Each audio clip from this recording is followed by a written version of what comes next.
Forbes Books presents Leading What Matters Most, the podcast that helps you change behaviors, improve performance, and unlock the potential of your people. Here's Phil Geldart. Hello, Kindra. Hey, Phil. How's it going? Good. Thank you so much for the time. Thank you for being part of the podcast. Thank you for being all the stuff that you do. So it's great. So thrilled to be able to sit down and chat with you today. So what part of the world are you in? I am in New York City. So I feel like I should warn you at any moment there could be a buzz with an errant delivery person. I have no deliveries ever come here, but you just never know. They get enthusiastic. How about you? No problem. I'm just outside of Toronto. Oh, great. Oh, I love that area. Yeah, it's a great part of the world. So Yeah. So Kindra, thank you so much. Reading your stuff and looking at your videos have been fascinating. So I would love to hear a little bit about your story of your story. Yeah. But let me give you a little bit of context so you can kind of know where to send the conversation. Yeah. We are an experiential learning company, which we'll chat about a little later. And one of the most popular courses we run worldwide is how to tell stories for executives. It's unbelievable, the powerful storytelling. But clearly we are not in your league. Clearly we don't have anywhere near the expertise that you do. But one of the things that we are seeing more and more is leaders want to acquire this ability. So I'd love to hear your thinking a little bit about, obviously, why stories are so important, the impact that they've had, but how you feel they can really help a leader in their organization to be more effective. And then we'll migrate into a couple other things. Would that be a good start? Yeah, I think that's a great place to start. Okay, so over to you. What do you think? Well, when it comes to storytelling, and it's exciting and also not surprising to hear that is your most popular course, a popular topic worldwide, the importance of storytelling and leadership.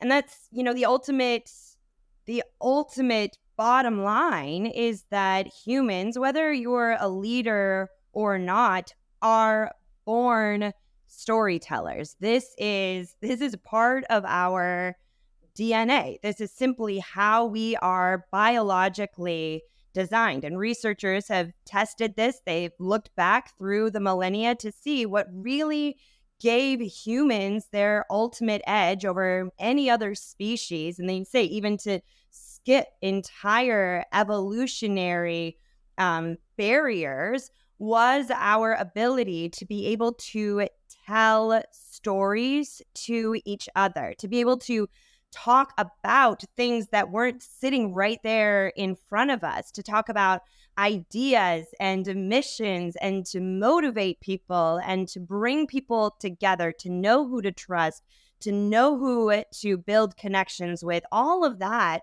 was done because we were able to tell stories. So this has been there from the very beginning of time with our wisdom teeth, with our appendix. Like, this is the human's ultimate edge. So again, like I said, it's not surprising that when we tell stories, and the reason that so many leaders are now wanting to become better at this skill is because we know this is how we can get ahead.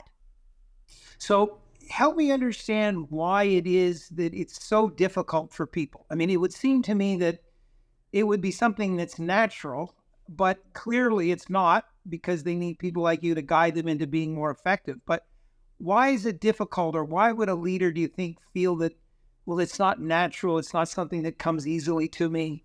I think, what's funny is I think it's our great edge, and it's also our ultimate demise. The fact that we can think in stories then leads us to seek out other stories that tell us that being able to tell stories must just be too easy. Like, it's too easy. How can that be something that's so natural? How can that be the thing that makes us great? And I talk about this in the story Edge. Like, you don't see the scorpion second guessing its ability to poison its poison prey, to have food. You don't see zebras questioning whether or not there's stripe. They just use their stripes to camouflage themselves and to distract their predators. And so I think the fact that we are able to think in stories causes us to underestimate the power of stories because it just seems too easy. Now, you have to also remember this has been going on for hundreds and hundreds of years, thinking that it must be harder than it is. Go back to, the beginning of getting a business education. There wasn't any talk in there about the importance of being able to tell stories. We were teaching all of the other skills, all of the other approaches that we needed to harness and work on. But in the process, we got so far away from our ability to tell stories that we stopped doing it. Now, here's the thing. We stopped doing it in a business environment. Make no mistake, we still tell stories to our friends. We still tell stories to our children, to our partners, to each other. Like in a casual setting, in a non-professional setting, we're still telling stories. It's when we get to work that we start thinking, and we've been trained, that it requires other skills. So one of the things that you commented on was that stories build trust. And I think leaders are constantly needing to build trust with their employees, certainly if they want to be good. So chat a little bit with us about why it is that stories are so effective at building trust and how they can be used to that end. Because somehow in my mind, storytelling humanizes the teller a little bit, and it gives me a common ground. It's sort of like a way to chat. But how do you, in your mind, feel that that is then going to help me as a leader build trust and perhaps connect more effectively with the group I'm working with? Yeah. And this is an excellent question. So let's answer it on two different levels. First, let's go back to biology. Paul Zak, actually, who's a neuroscientist, studied at this to see, are there chemicals that are released in the brain when we hear a story? And one of the chemicals that he found that our brain releases as we're listening to stories is oxytocin. Now, oxytocin is known as the trust hormone. This is how we build empathy. This is how we experience emotion. So just that rush of oxytocin alone is a natural building block for building trust between people. And keep in mind, this is an automatic response. This is something that, the person you're talking to we can't adjust that, how much oxytocin is released. That is just something that happens. So on a biological level, we have that working for us. And then in addition to what you said, Phil, the other way that stories help build trust is as we're listening to the story that a leader is telling us, not only are we hearing the story that they're telling, the words that we're saying, but because story is our natural language, we are also experiencing and reading into the things that they aren't saying, the expression of who this person really is, the essence, if it's a story about overcoming a challenge, we're not just hearing how they overcame the challenge, but we're experiencing, we're visualizing, we're feeling, oh, well, this is the kind of person who can look on the bright side. This is the kind of person who will look out for their team when we experience a challenge. There's a lot of listening between the lines when it comes to leaders telling stories. And I don't say that in a negative way. I say that when we're sharing our stories, we're expressing the essence of who we are. And expressing that essence builds trust much more quickly than just listing off your previous business accomplishments. So you chat about stories falling into 4 categories, but just leave that for a moment. Okay. If I'm a leader and I want to use a story, help me understand sort of what I should be thinking. Like, does it have to be short? Does it have to be long? Does it have to relate to the topic? Am I using it to build rapport? Like, if I've never encountered the concept of storytelling as a leader, Yep. and I should be using them more effectively, what should I be thinking about? how can I use them to make me more effective when I really have no concept what we mean by story? Yep. Let's talk about this. I want to give you, I call it, I don't have an official name. So let's try on the story triad. Okay. Maybe this will be the next book, Phil. Next book. Okay. So when you're a leader and you want to use a story, you believe now how compelling this will make you, all of the great things that it will do. And just like you said, you can build rapport, you can illustrate the value of your idea, you can build trust, all of these great things. Here's what I want you to think about. First, I want you to think about the message you are there to deliver. At the end of this story, what do you want your audience to think, feel, know, or do as a result of hearing this story? If maybe your story, the story that maybe you're in a meeting and sales are down and the team morale is struggling a little bit, and you want them to know that it isn't over till it's over. Okay, maybe you only have 2 weeks to reach this goal, whatever it is. So you need a story that at the end of it, you want your team to know that it isn't over till it's over. You want them to feel motivated to keep going until they're fully across the finish line. That's the message. That's the message you want to deliver. Okay, so hold that in your mind. The second point of our triad, let's call it, is I want you to think about the audience. Who are they? Like, and that could be on a variety of different levels. Are they all in sales? Then that's one thing to know about them. Are they all brand new?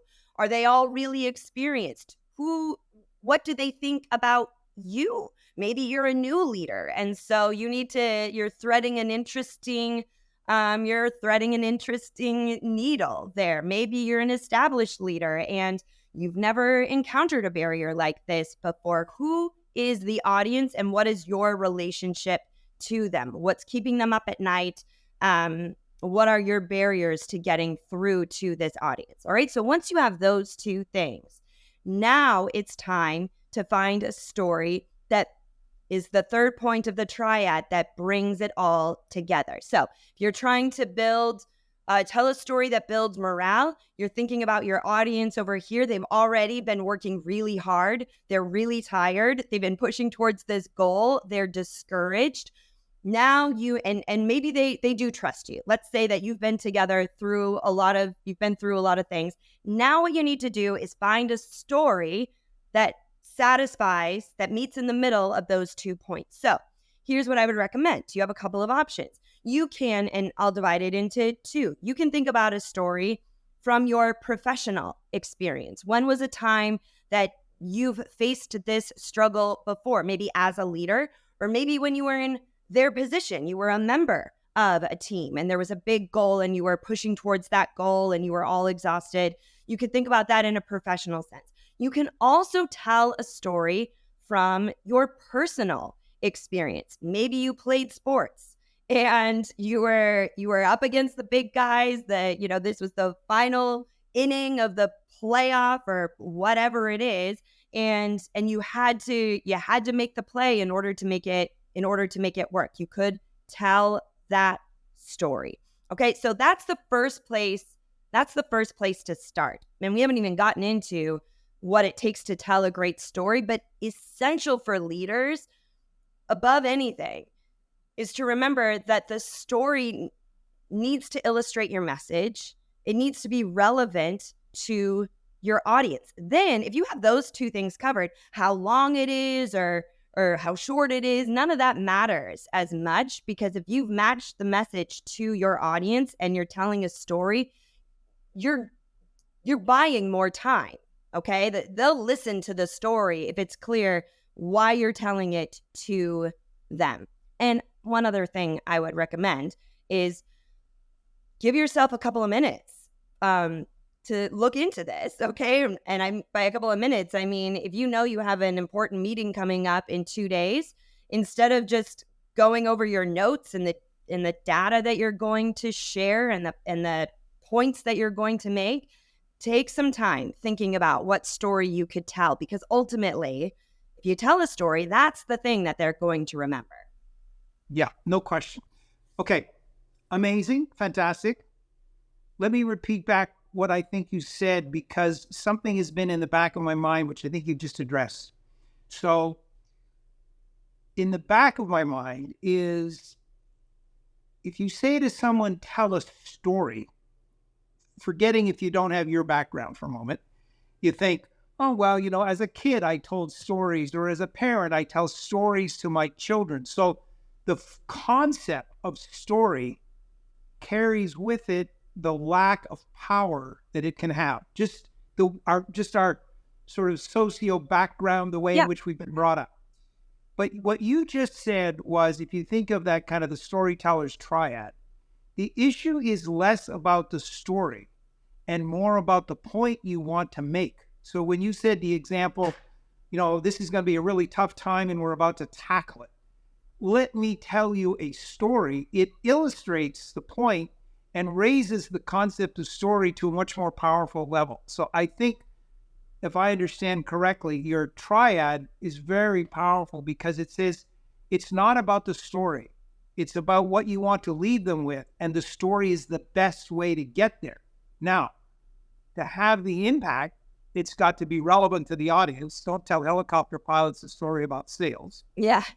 And the story has got to have relevance that the person understands why you're telling it, from personal or professional. Did I get that right? Yep, that's absolutely right. And really what we're getting at here is, certainly we tell stories to our friends, we tell stories to our kids. What we're talking about here as leaders in business is, now we're talking about strategic storytelling. Stories as the vehicle for better understanding, for deeper connections, for motivating action, and compelling communication. Cool. So one of the things that we teach in the world of communication is, how do you use analogies or metaphors? Because they provide a bridge between what I am feeling and what I want you to feel. Yep. So instead of using words, I can use an analogy. Yep. So would you say a story works in a similar fashion to that? I would say yes, and it's different in that, like a story, an analogy is an analogy, a metaphor is a metaphor. And then as we're talking about stories, they're a story. So what the benefit of using, because a metaphor, and now you're testing me because it's been a while since I've studied the difference between the analogy and the metaphor. But when there isn't one. I use the words synonymously. An analogy or a metaphor, something is like something else. Exactly. So when you're using a story to do this, oftentimes, most frequently, I would say the leader is using a story from their own lived experience. Or in some rare cases, they're telling a story that they heard someone else tell, and they're saying, I'll never forget the day my grandfather told me this story. And then they tell the story that their grandfather told. When the reason stories are so effective for leaders to tell is, again, it's giving that opportunity for you to share and express the nuances of who you are, to build deeper connections with the people that you're telling the story to or using the story for, to build deeper connections with you versus just to illustrate the point. Metaphors, analogies, great. Stories are going to be able to do more heavy lifting. So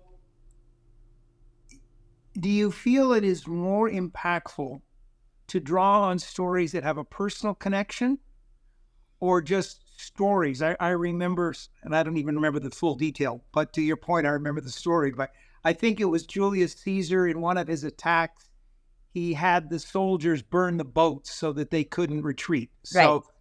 So telling a story like that, is that more impactful or as impactful as telling a story from my personal experience? I mean, I think it can't. The impact is going. The impact is going to be different. And it kind of depends on. So if you're telling the story of whoever it was that burned the boats, if you're the leader that's telling that story, even though it isn't your own story, implicit, in order to maximize the power of that story, implicit in the telling should be your own enthusiasm and and excitement for what that really means, right? Like the burning the boats and why that story mattered to you and what it made you think about. Because just you've seen this happen, right? Where someone gets up, they're like, oh, I'm gonna tell a story, and then they share a quote, usually is what happens first, or they say so and so, Michael Jordan was cut from his junior high team. He was, da da da, and then he's now the most celebrated basketball player, and he has missed more baskets than he's ever taken. Like, that's fine, but why do you care about Michael Jordan? Any story that you tell is an opportunity, and this is so important, especially in our age of disconnect. Any story you tell is an opportunity, again, for the people that follow you, the people who you're leading, to get to know you better, to trust you, to understand you, to feel connected to you. So including other stories is certainly something you can do, but to get that element of why you as their leader are sharing this story and how they can get to know you better as a result, include some of why this story matters to you. Okay. So let me just pick up on what you just said there. Cool. You were just saying that one of the points of telling the story was to get to know you better. So park that thought. Then we have but the point of the story is the message.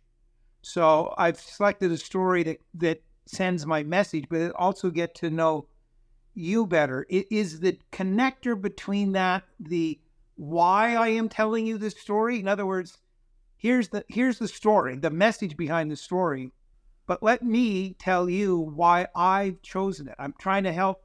Yeah. Because it's fascinating, this concept of the story helps me get to know the speaker better, which is great. How does that mesh but the story also has to send a message? Yeah.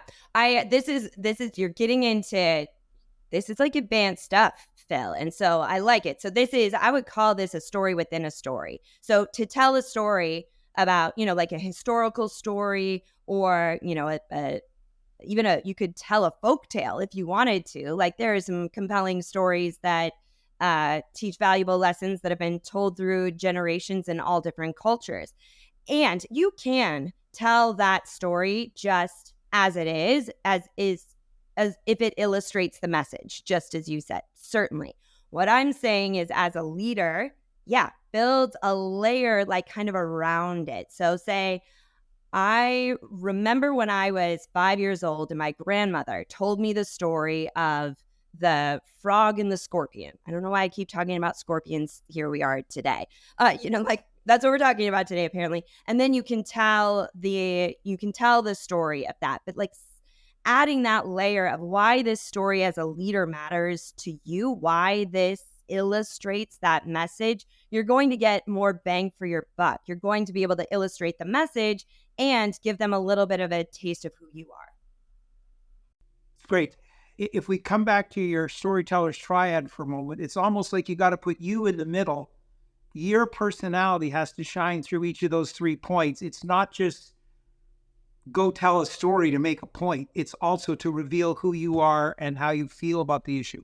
Well, and I would say I do some, not a lot, very limited, because it's just the nature of the work that I do, but some executive storytelling coaching, let's call it. And some of the clients that I've worked with will be looking through stories, we'll be working with their stories, and we'll find a story that illustrates the message, that satisfies the audience, and it's a story. So it satisfies all those things. But to your point, that you in the middle, when they go to tell that story, when they go to work on that story, they're like, I just don't, it's not doing it for me. Like, I'm not excited to tell that story. It doesn't mean that much to me. I don't know that it'll, and then, so if you have an assistant who hands you a story, you're like, I need a story about overcoming challenges or never looking back. And your assistant comes and hands you a sheet that's, burn the boats. And you're like, okay, I guess that the audience is going to feel that. It should also be a story that you feel compelled to tell, and that'll be impacted in the delivery, as you said. Yep. Very cool. Okay. Very cool. Okay. Fantastic. Let me shift gears for a second. Yeah. If you think I'm a leader and I have tools in my toolkit for the sake of an analogy, so I know how to coach a difficult employee, I know how to read body language, and is storytelling a tool? Yep. Or in your mind, is storytelling an essential in the sense that you almost always should include a story? So where's the line between the power of storytelling, but don't overplay it? Yeah, I would say what happens or where a story starts is as a tool. Okay, so they're use a story in these different scenarios. If you have meetings, if you're sitting down and having a one-on-one with a challenging employee, you'll start to realize like, oh, I should use a story here to do this. I should use a story here to do this. What will end up happening is you'll start to see it as like your essential tool, right? So let's say you have all these different cleaning items under your sink. You have, this product, this product, this product, this product. But eventually, what do we all use? We all just grab the Windex because that's the thing that kind of solves everything, right? So that's what it usually starts. And this is what I've seen. It starts with someone saying, I'm going to work on this skill. I'm going to use it in these particular scenarios. They see how effective it is. And then they start branching out. What if I use it in this scenario? What if I use it in this scenario? And then they just end up, it's in emails, it's in phone calls, it's on stage, it's on the website. It becomes kind of an omnipresent approach. Very neat. All right. Can I shift gears? Of course. Yeah. One of the things that you mentioned in one of your speeches, which I thought was actually really neat, profound, when you said the difference that storytelling gives you is it's the difference between getting the attention of the audience and the audience giving you their attention. Yeah. So elaborate on that a little bit, because in my mind, understanding that was a big motivator for telling stories beyond the fact that, well, it's a good tool to use. Yeah. So, I mean, we've all heard it, the shrinking attention span of humans. And for a while, there was a very popular phrase going around that humans' attention span is shorter than that of a goldfish. And it's funny because we're saying, it's the goldfish's fault. But the reality is maybe it's the person delivering the message. Like, we're not paying attention to things that aren't compelling. And so much of our communication now is not, it's boring. It's not compelling. So we don't pay attention. And this goes back to actually one of the studies that I referenced earlier. Remember, I mentioned Paul Zak, the neuroscientist, and he found that one of the chemicals that our brain releases when we hear stories is oxytocin. But the other chemical we release is cortisol. Now, we hear about cortisol a lot in terms of the health risks and benefits and in terms of stress, etc. However, the other aspect of cortisol is it is the chemical that forces us to pay attention. It's the thing that draws our attention in, that heightens our awareness. And when we hear a story, it triggers that release of cortisol where we hone in and we listen to the message more completely. So think about what that means then in terms of a shortened attention span. If you're using stories, that's where I said, like, you don't have to fight for someone's attention anymore. You don't have to beg for it.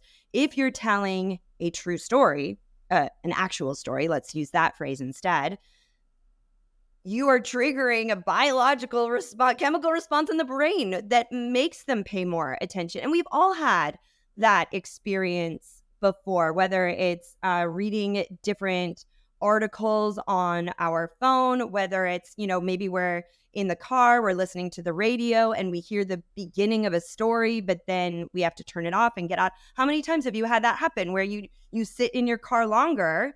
You've arrived at the destination, but you stay in the car because you want to hear the rest of the story. And so that's what I mean. If you're constantly fighting for attention, use the thing that people give their attention to. Now, the question then becomes, well, you can't just, like, what if they don't know that it's a story? And so where I would say the playing with the attention matters is, let's say you're writing copy for a digital ad. The first few sentences of what they see on that ad, whether they read it, whether they're hearing it, whether it's a video, need to have the promise of a story. It needs to signal that if you keep watching, if you click and read further, you're going to get a story. That's the trigger of cortisol, and they'll stay with you. That's cool. That's neat. Hack, right? That's pretty cool.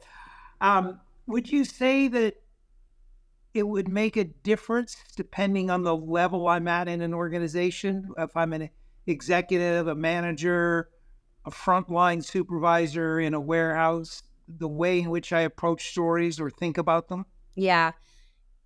The more authority you have, the more grace you have in some ways. So let's say you're the CEO and everybody knows it. And you can get away with a little less. Let's say you're starting to tell a story and they don't know exactly where it's going. You probably get a little bit more leeway to make your point because of that relationship. Like they have to listen to you. You're their boss, right? That's kind of how it goes. So if you are lower in the chain, how you need to think about it differently is it needs to be very clear and early on why you're telling this story, right? That you know the point you want to make, you're respectful of their time, and this is the story that's going to make it happen. Your stories need to be tighter, they need to be sharper. As people start to trust, now this is a different aspect of trust, that you do know what you're doing, that when you open your mouth and you tell a story, people are going to want to listen because you're going to be making a compelling point. You don't get as much leeway. The further you are up in the organization, the more leeway you get with that. Or grace. Yep. As I was thinking about the time together here today, we are an experiential learning company, which means that we put people into what you would think of as a very fun, high-energy game, but you completely separate from reality. So you think you're going to a training course and you might end up crossing the desert or being in the United Nations. Everything is completely transformed. And then at the end of that experience, we do a debrief. So as I was thinking, it's almost like the reason the experiential learning is so powerful is we have put them into a story. They are actually living the story, which I'd never really thought about, but it highlights what you're saying, that it's one thing you listen to the story, you're more engaged, you actually participate in the story. And I remember Walt Disney once said that he wanted people, when they walked into his park, to feel like they were in the movie. Yeah. Like they're actually participating. And I think it explains one reason why the experiential learning is so powerful. You're actually living the story that has been crafted for you. Does it make sense? Yep, absolutely. And you have those opportunities for emotional connection. I'm sure you have, there are specific moments throughout that journey where they're drawn in to it, details that they will remember later. It makes perfect sense. Exactly. Yep. Yeah. So let me move off of leaders for a moment and talk about culture. Yeah. One of the things that is very important in today's world is organizations building the right culture. So talk about storytelling as a vehicle to help craft the right culture. The right meaning the culture we want, the kind of people behaving in the way that we would like them to behave without sort of getting day-to-day direction. Yeah. Storytelling would have a place there. Well, and even outside of business, again, all the way back, the stories that are told, whether it's in a micro culture or a massive culture, it's the stories that connect people, that assimilate them, that let them know that this is how we do things. This is how this community behaves. I know that, I mean, I have kids in schools, and as we go to each different school, they go from elementary school, they go to middle school, they go on to high school. And in New York City, where I grew up, you started here and then you ended up at the high school that was closest to you. That's not the case in New York City. So there's a lot of moving around, and you're hearing a lot of stories. And that's what's being shared between parents, are the stories of what is happening in the that illustrate the culture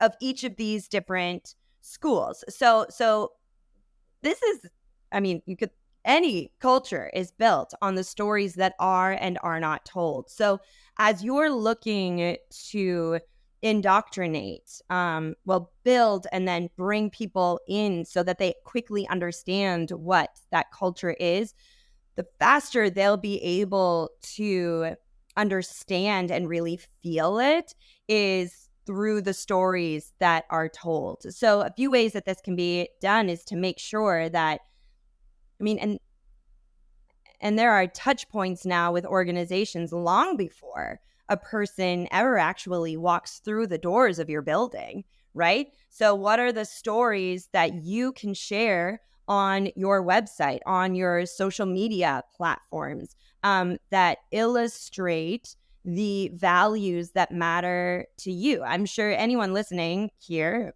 has an organization. You probably have a website that says our values. And I'm pretty sure that on that tab, there's just a list of what the values are. But why not tell a story of that value in action in your organization, so that as people are thinking about encountering your organizational culture, whether as a customer, yes, but certainly as an employee, the stories are there. Then as they become a part of your organization, tell the stories of what it means to work here, how we operate together as they're going through their orientation. Have panels of current employees sharing those stories. And the more stories that are told that illustrate the values that you're trying to uphold, the better people will be the better they'll understand what that really looks like and how to behave.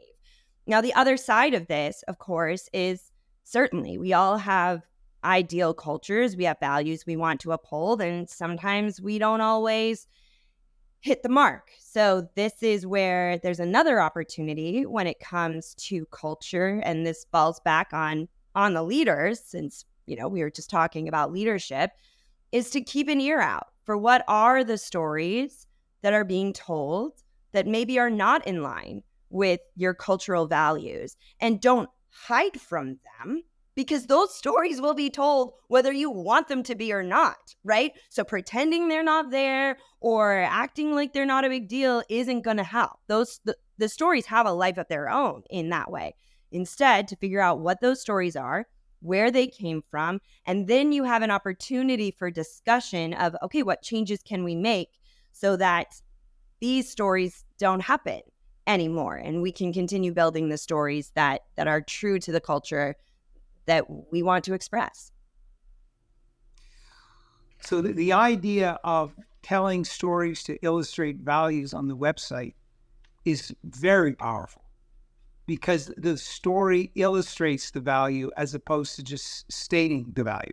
Everybody states the same values. Let's face it. I mean, you can add fancier words around it. Like, instead of saying excellent customer experience, you could say obsessed with customer happiness. I mean, we found all sorts of fancy ways to say the same thing over and over again. But what's really going to matter to someone, what they're going to feel, what they're going to take in and remember, are the stories you tell about what it means to really put your customer first. When's the time that happened? Tell that story. So do you think stories need to appear spontaneous, or is it okay if the story is structured but still carries the weight and the personal component? It is perfectly fine, and I would strongly encourage that you have some very intentional stories in your tool belt, in your arsenal. You should go and find various stories that illustrate each one of your company values. And you should put time and effort into writing those stories up and putting them on your website, sharing those stories in videos, whether it's internally or externally. If you're in sales, you should have a handful of specific stories that illustrate the value that your company, your product, your service, you as their representative bring to the table. Like, there should be some very intentional stories that are told over and over and over again. And yes, of course, there's moments for spontaneous stories, right? Like the story that I told you could be a spontaneous story that, whenever a question comes up, if you have an experience that you can remember that answers that question, tell that story. Again, that's a fascinating point of view, because I agree with you. I'm just thinking that I think the average person would think, oh, a story is something I should just make up in the moment versus something I should think about as a powerful way to share what I actually feel and believe. I think that there are people who have carried the storytelling gene into the modern world. And they are natural storytellers, even in high stakes strategic situations where they can just pull out a story and get the job done. Or maybe they've been working on their stories for a long time, but maybe they read all my books and they've been practicing this. What I think is important about what we just said there is that there are people who assume that story is a talent, that storytelling is a characteristic that some people have and some people don't. And who I'm most concerned about are the people who think, well, I'm just not good at that. Like, that's not naturally who I am. And it's really important that you understand that you're missing a whole aspect of compelling communication by writing this off as a talent that you just weren't born with. Instead, again, story is a skill. It's something that you can practice. It's something that you can work on. It's something you can prepare for. So if you are the CFO and you're all about numbers, you're super boring, you just assume you think you're super boring, right? You're always talking about the technical stuff. You assume that the stories and the flashy stuff is for the chief marketing officer instead. You're missing an opportunity. It might mean that, yes, as you're preparing for your address at the annual convention, that you need to take a little bit of time to think about that story triad that we talked about, but it is still available to you. And no, you don't have to spontaneously come up with a story. I would say even the best people who are great at telling stories by nature put some preparation into it to make sure, because they know just how important telling the right story to that specific audience really is. Very cool. Let me ask you one last question here around the whole storytelling thing. A lot of the conversations that we have with leaders are, what advice do you have for dealing with the new generation of folks coming into the workplace? Yeah. So talk about storytelling as a natural way, I think, to deal with this current generation coming in who seem to have grown up around the whole world of storytelling, which is what a lot of what they think. So I get asked a lot because it's a big topic. Like, how do I deal with these there's the leaders of yesterday look very different than the leaders of tomorrow. Like, even just a few days separate them, right? Again, story works no matter how old they are. I mean, that just hasn't changed. And even though technology has advanced and so many things have changed from when you were new in the workforce to when they were new in the workforce, keep in mind, we are all still born with an appendix that we don't really need. We are all still born, we still have wisdom teeth that can be taken out. Like, though technology has changed and the way we've grown up has changed, humans themselves have not changed that much. So that need for story is still there. And what I would say is, as you're working with various generations, or whether it's generational differences or cultural differences or belief differences, whatever it is, I believe that we have been trained right now more than ever, but always we have been, to be focusing on these differences and the way that we are so different. So when you're thinking about, and I'm not going to say, but we're really all so much the same, which is true, but I want to get more specific about this. When you're thinking then about the stories that you're going to share, your job is to think about the ways that you are the same, the experiences that you've had that are similar. So again, let's say we're thinking about your audience. Let's say that that this audience that you're tasked with they all have financial backgrounds. They had to pass the CPA exam because you're the financial leader, okay? And you're talking to them.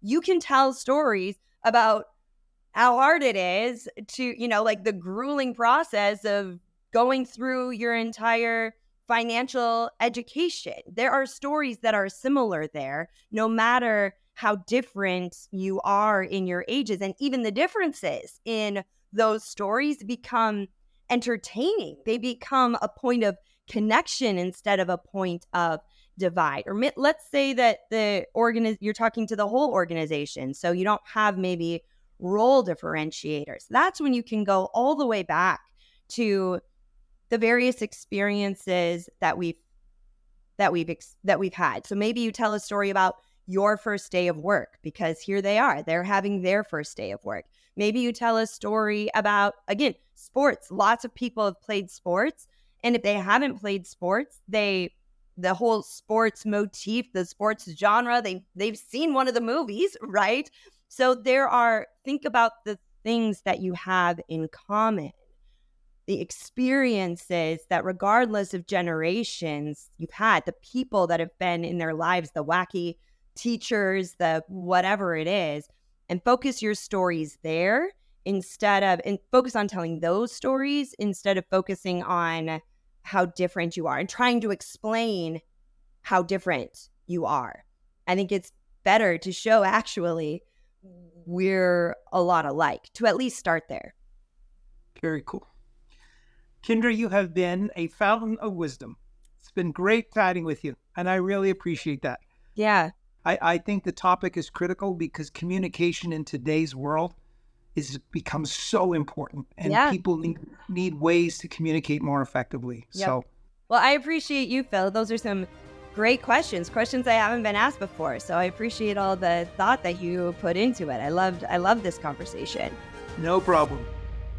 This has been Leading What Matters Most with Phil Geldart. If you want to create a culture that drives performance and develop leaders that inspire and motivate, go to philgeldart.com. Leading What Matters Most is a production of Forbes Books.